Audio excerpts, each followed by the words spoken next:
You're listening to a podcast on the Audio Boom Network. This is A Mindful Life with me, Dave Thomas. Thank you for downloading this edition of the programme. I do hope you enjoy it. Alfie Moore, a very warm welcome to A Mindful Life. Now, you were born and raised in Sheffield and went on to an engineering apprenticeship in the local steelworks before joining the police. Can you tell me a little bit about what drew you to law enforcement and the subsequent 20 years that you spent as a police officer? Okay, morning, Dave. Yes, I started off in the steelworks and from a long line of Alfs who were all engineers, all Sheffield-based, and all went into things like the steelworks. And what drew me to the police was money. Really, I was broke. There was a steel strike in the 80s, followed by a bit of a depression, I guess, in the steel industry, and I was made redundant. And although I'd worked hard for 4 years, took a proper apprenticeship in mechanical engineering, suddenly I was driving a crane on not very much money because that's the only work I could get. Yeah. And so that's why I applied for the police. It was one of the few jobs I could walk into with no qualifications, really, because I don't have any. I know there's a degree entry scheme in place now. But yeah, so I applied for the police, and I guess I always fancied it a little bit in the back of my mind, but I never thought without qualifications. I always thought you'd probably need English and maths O level or some minimum, and it's only when I applied and got in through passing the entrance exam that I thought I'd had a chance, really. Yeah. Was it what you expected it to be? Yes and no, really. It was a different times back then. So this was in the late 80s, and I got sent to training school right upon Dunsmore, the famous, where the police college is now. I'm sure you, Dave, also went to a regional training school. Yeah, Warrington. Warrington, okay. Well, I went to Warrington too, but that's a different story. but I was that bad. Got back class. No, I went to Wrighton, and that was like an army camp, a boot camp. Yeah, Warrington's similar. Yeah. And it was march up and down, shout at you. Yes. I guess it was quite a bullying regime, but it was all sold under you'll be disciplined. And you were disciplined. Yes. And everybody left with creases in the trousers and the boots very shiny. And we knew how to take orders. And so there was a lot going on with that system. Obviously, the bullying side was a negative side. Yeah. Because you can't have discipline on that level without it feeling like that sometimes. Yes. But I think it was a fair trade-off, to be honest. I liked the discipline it gave you. Well, you use the word bullying, and maybe that's something we'll talk about a little bit later because it's very relevant at the moment, isn't it, in the news? Well, it was just bollocking city, wasn't it? Yeah. You just got bollocked for everything. It was just the way it was. You just shouted out every day for something because you were a probationer. That's how you talk to probationers. If you were the Reagan characters we see on TV from years ago, that's how sergeants and inspectors spoke to probationers. I mean, most of them. I remember one of the first few days there at Bruce at Warrington, you had to call all the teachers and the trainers staff. I called one of the PTI's staff, and he bawled at me that he wasn't a piece of wood, and I had to do 20 sit-ups. I can remember my sergeant, one of my early sergeants. I did a spell in the custody suite, which you have to do. So I was custodian for the shift, and so dealing with the prisoners in the cells. And he called me in the next day, and he pulled it used to be a handwritten custody record at that time, and he pulled an entry, and he said, "Where have you put this down?" And I read it, and it said, "Whatever, I've checked on the prisoner room, given him a cup of tea or whatever." And there was something wrong with the entry, and he said, "We don't put that. Where have you put that?" I said, "Well, okay, I didn't. That's not. I didn't put that." And he started shouting at me. He said, "Don't just admit it, and don't this and that and the other." And it just wasn't my signature or anything. I was in this bizarre situation where I'm thinking, well, do I just have this bollocking, even though clearly it wasn't even me that wrote it. Yeah. And in the end, I just did. I just sat there and said, "Okay, all right, fair enough." And that was the regime. I was just wondering whether, your time in the police, whether you were the shift joker. Yeah, I guess I've always been like that. I guess ever since I was a child, really. I would say, because at school, everybody wants to be popular at school, and I wasn't one of the good-looking boys, and I wasn't one of the clever boys, and so the only other way to get attention really was to be either very naughty or I opted for funny, really. So I guess from an early age, I opted for that, which must have been a very pain in the arse for the teachers. I do apologise if any of you are still alive and listening, but yeah, so I did, and I found humour useful throughout my life in various stages. Now, obviously, in the police, and again, it's a current topic, I suppose, isn't it, about police humour? But it is a really important part of police work, isn't it? Definitely. You know, it's tied in with morale and the ability to cope with the trauma that we see, I suppose. Definitely. Anybody that listens to my shows will know I have that dark sense of humor. I guess I flip from, I guess, childish and avuncular style. Yes. But there's just under that surface is that little bit of darkness that creeps in, which I make no apologies for. It's a coping mechanism for people in the police and other emergency services that have seen such terrible things. I mean, you've had a number of years in traffic, Dave, which is something I was never brave enough to do. And these aren't, ordinary roles, are they? Walking down roads, picking limbs up and looking for limbs in hedgerows and putting them in a bag. You can't begin to imagine the mental effects doing things like that have on people. So I think that pressure relief valve that we get with our dark humour, I think it serves a useful purpose. So I make no apologies for that. There was some statistic that I've used a few times now in my podcast, is that I think a normal member of the public will have a life-changing experience, say 3 to 4 times. Like a police officer in a 30-year career will experience somewhere between 600 and 800. Yeah. Which is just unimaginable. It is. But there's a clear distinction, and I'm sure you're going to broach on this later on, but there's a clear distinction between a dark sense of humour and inappropriate stuff. We've seen a lot of this lately. A big inquiry in the Met recently, sexist, racist WhatsApp group comments, misogynistic comments. That's not dark humour. We've gone somewhere else. Yeah. So I don't connect those things. I'm not a fan of punching down. No. I've never liked bullies. I've never liked punching down. It's not something I've ever liked, and I don't like it in comedy either. And I suppose it's a cheap form of humour, isn't it? I suppose. Yeah.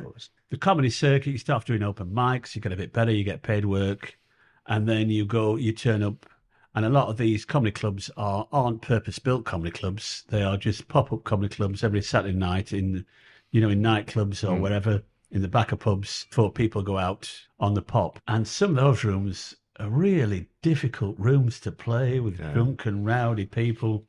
And I see comedians there doing stuff to appease. You could get dragged into that drag hole because you get rewarded for punching down.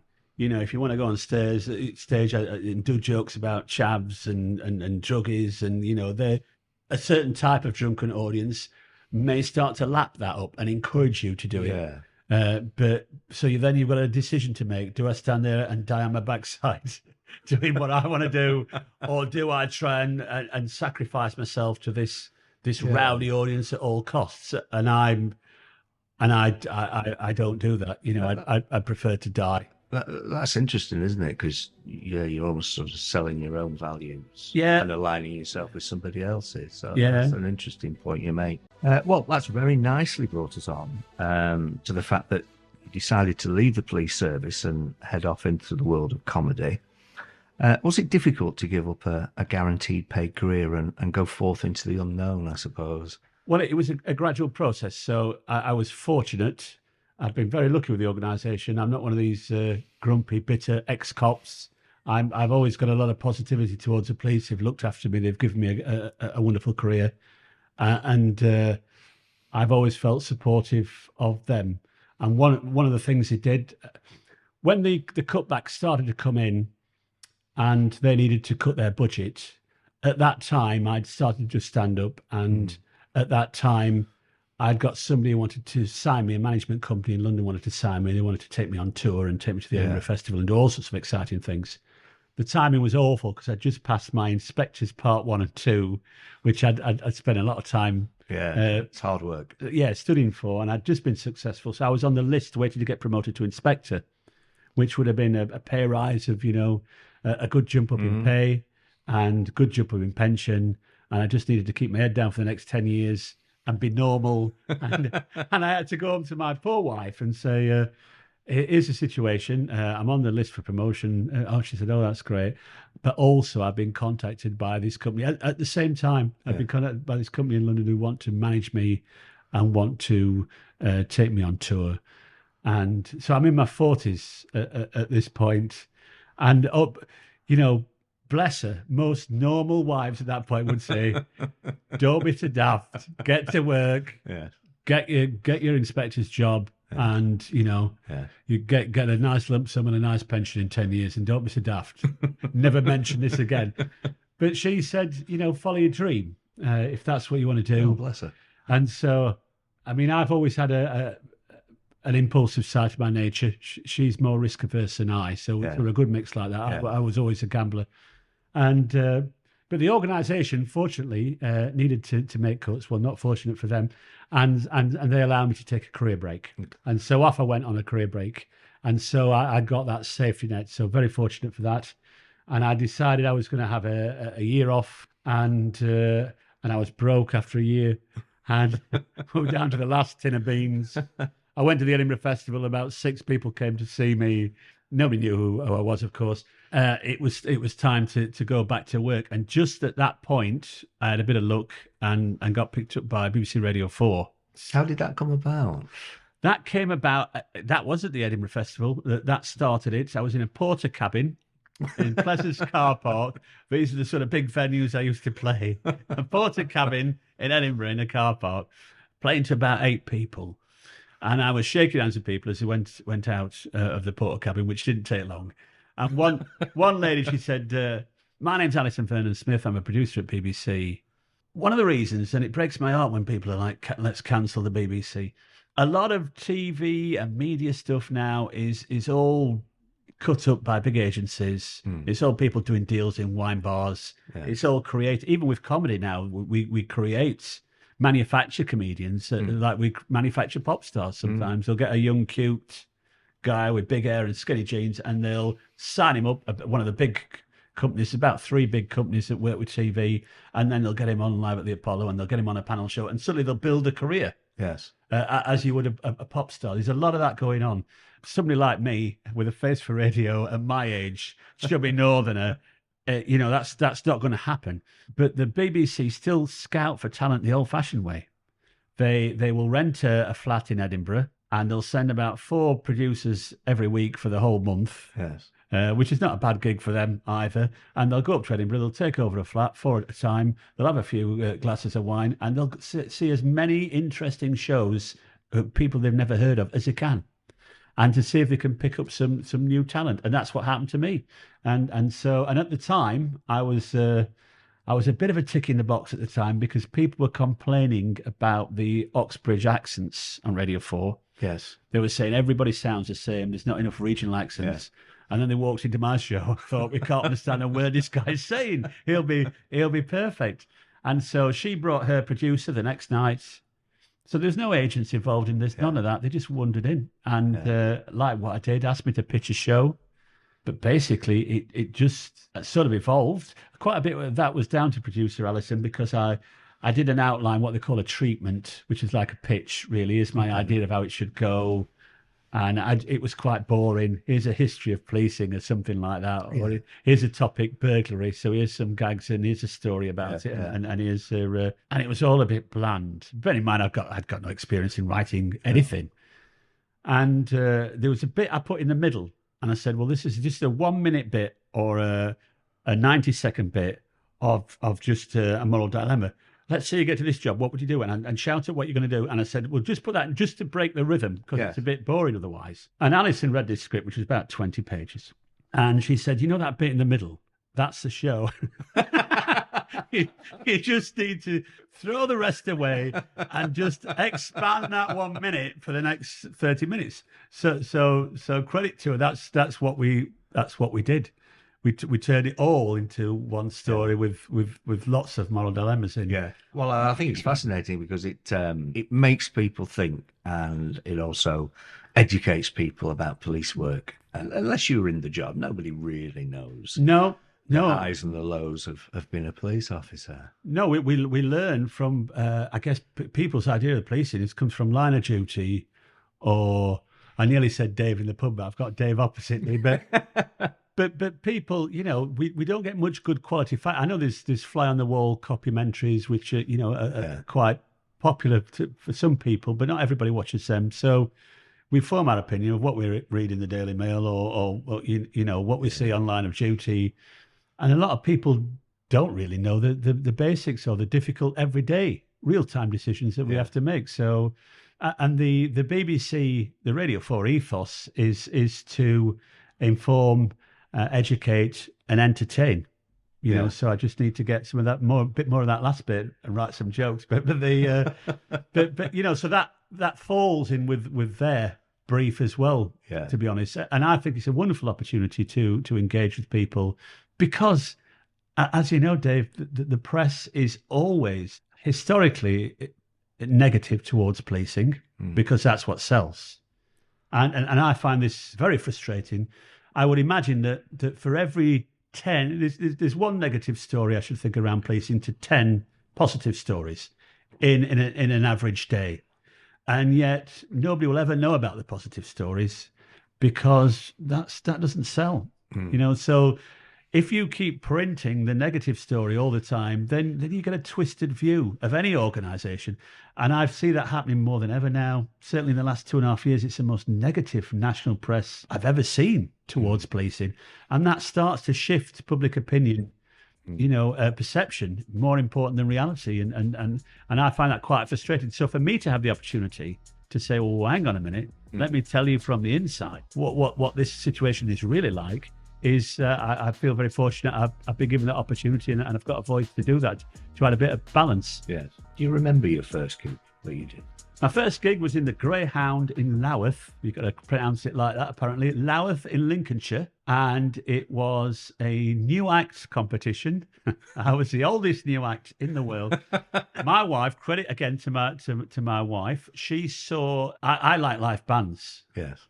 But she's a bit more cultured than I. She's a posh lady, a bit more cultured than I, and she doesn't like loud things. But she does like live stand-up. And I'd never seen live stand-up. I wasn't, ever so fussed. But she saw it was on somewhere, a stand-up club in a pub, and so she dragged me to that. And I thought, well, this is all right. I like this. And they were having a new act competition. It was a slow thing, whereas they had professional compares, professional opening act, professional headliner. Yeah. But in the middle, you tend to, in comedy clubs, you have a lot of newer acts in the middle to where they can cut the teeth. And they had 2 10-minute spots. And it was part of an ongoing competition. This promoter had several clubs in the region. And the audience voted one of these two too, through to the next round. Right. And he'd run that at every gig. And I watched and I thought, well, these...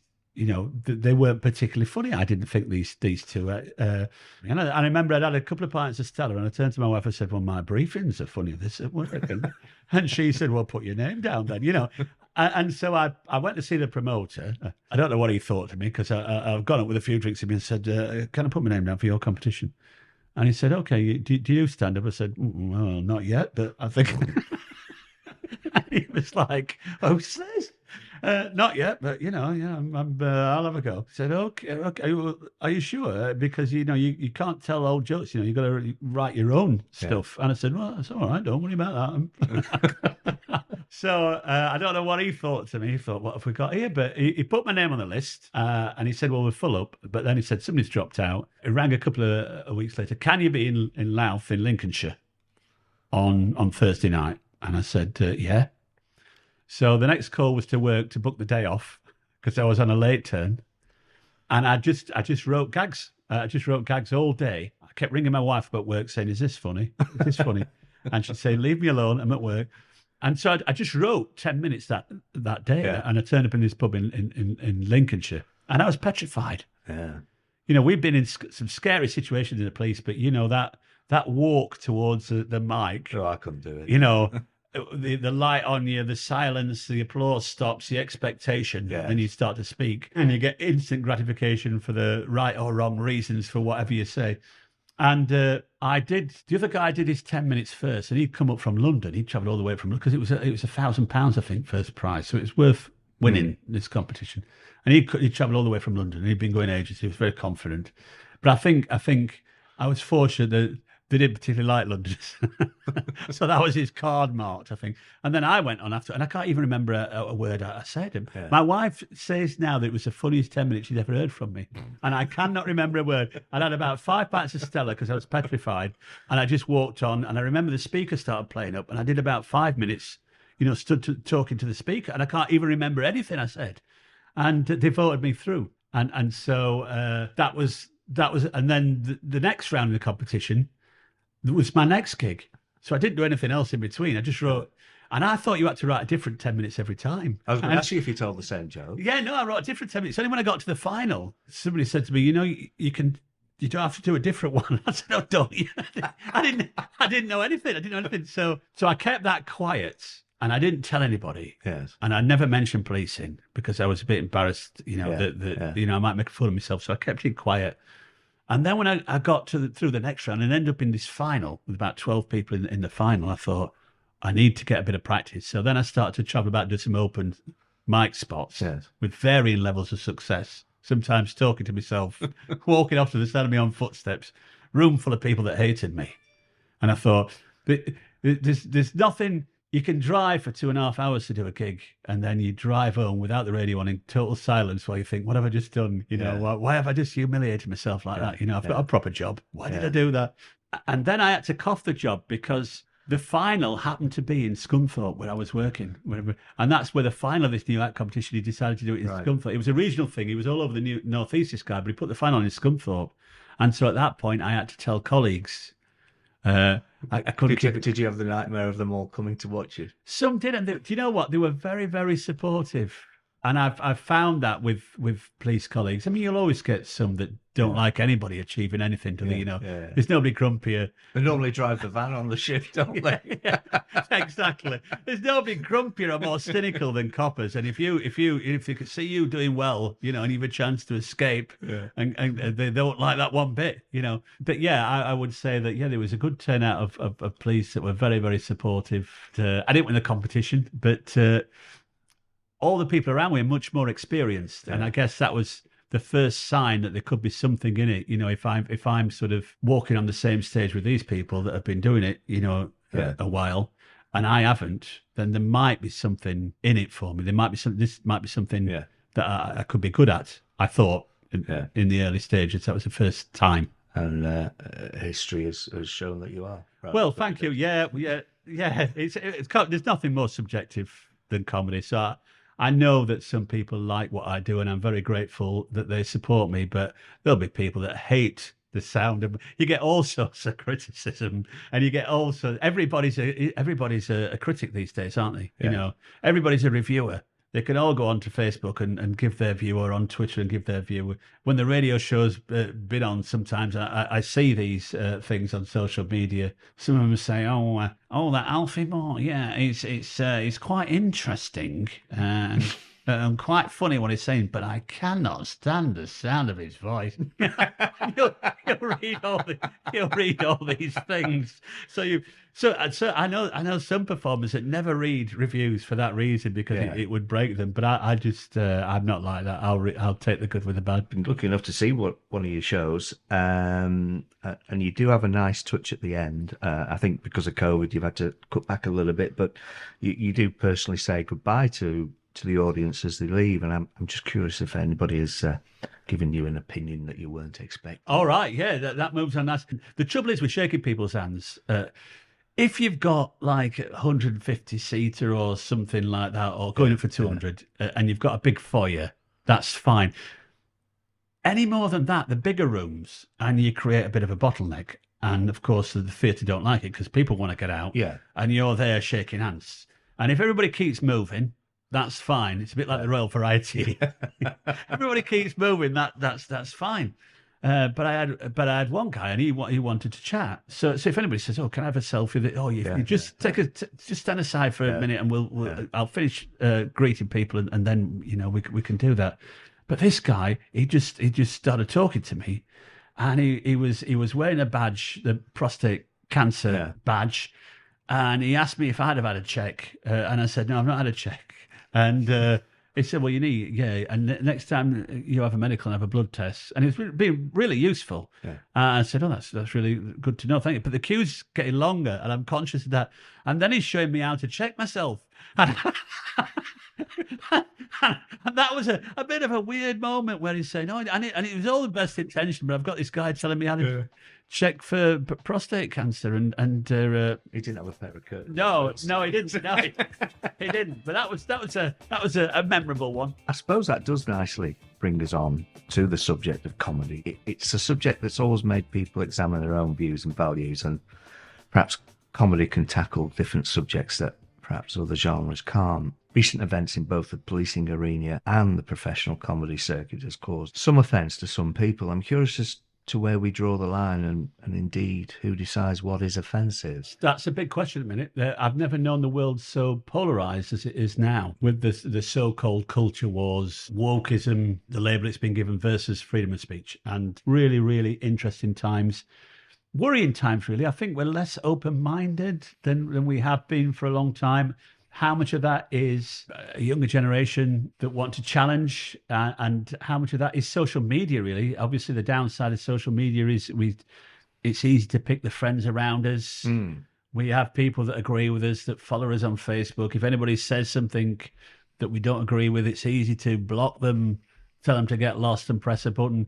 Doesn't feel very healthy. We're not sort of exchanging views as much as we should be, I think. Well, there's two things you could be referring to. You could be referring to the job stuff that's going on. The WhatsApp groups, there's that example, which is clearly nobody hates bad cops more than good cops.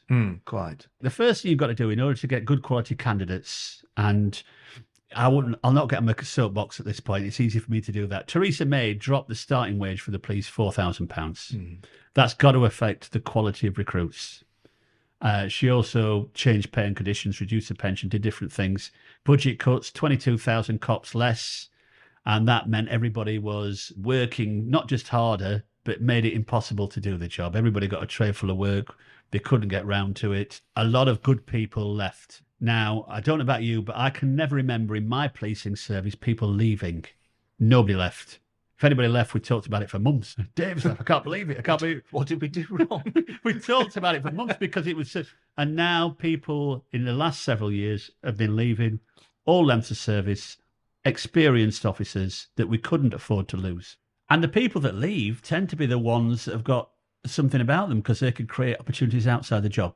So we've got this pool of reduced, stressed up officers, and we're recruiting people for £4,000 less. So that's a weaker pool to recruit from. Less people are applying, plus all the negative press.